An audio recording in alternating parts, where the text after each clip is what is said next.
High, আমি সোমা। তোমাদেরকে এই ফোনটা সম্বন্ধে আজ একটা মজার গল্প বলবো। দেখো, এই ফোনটা কিন্তু আমার না, এটা কিন্তু কুড়িয়ে পাওয়া একটা ফোন। বাবা একদিন হঠাৎ ফোনটা আমার হাতে দিয়ে বলল, দেখ তো মা, এই ফোনটা কোনোভাবে ফেরত দেওয়া যায় কি না, যার ফোন তার সঙ্গে কোনোভাবে কানেক্ট করা যায় কি না। আমি কিন্তু ফোনটা দেখলাম যে এটা লক করা। তো আমি তো এর পাসওয়ার্ড জানি না। তো হঠাৎ চোখে পড়লো একটা কাগজের টুকরো। ভাবলাম হয়তো এর মধ্যে কোনো অ্যাড্রেস আছে বা কারো ফোন নাম্বার আছে, তাহলে হয়তো আমি তার সঙ্গে কথা বলে ফোনটা ফেরত দিতে পারবো। এই নাম্বারটা দেখো, নাম্বারটাই কিন্তু আমি ফোন করেছিলাম। নাম্বারটায় ফোন করতে জানতে পারলাম উনি ওনার কোনো পরিচিত নন, ওটা কোনো পঞ্চায়েতের নাম্বার। তো উনি বললেন ওনাকে উনি চেনেন না। এরপর হঠাৎ চোখে পড়লো ফোনটাতে কিন্তু 3টা মিসড কল এসেছে।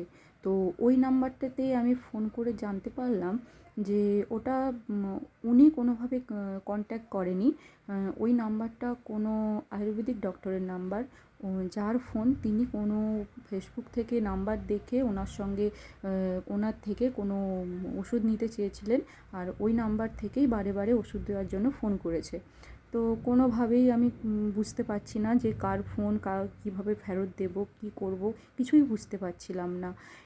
তারপর হঠাৎই একটা নাম্বার আমার মাথায় আসে এবং ওই নাম্বারটা দিতেই কিন্তু ফোনটা খুলে যায়। এরপর আমি কন্ট্যাক্ট করে ওনার পরিবারের সঙ্গে কথা বলে ওনাকে ফোনটা দিতে পেরেছি। তো উনি আমার বাবার কাছ থেকে ফোনটা নিয়েও নেন। এবার উনি কিন্তু আমার বাবাকে কিছু টাকা দিতেও চেয়েছিলেন, কিন্তু বাবা বললেন যে না থাক, সেটার কোনো প্রয়োজন নেই। আর সবথেকে বড় মজার বিষয় হলো উনি কিন্তু সারাদিনে একবারও ফোন করে জানতে চাননি যে ওনার ফোনটা হারিয়ে গেছে, কোথায় আছে, কার কাছে আছে। তাই বাবা ওনাকে জিজ্ঞাসা করেছিলেন যে আপনি তো একবারও খোঁজ নেননি, আমরাই আপনাকে ফোন করে ফোনটা দিয়েছি।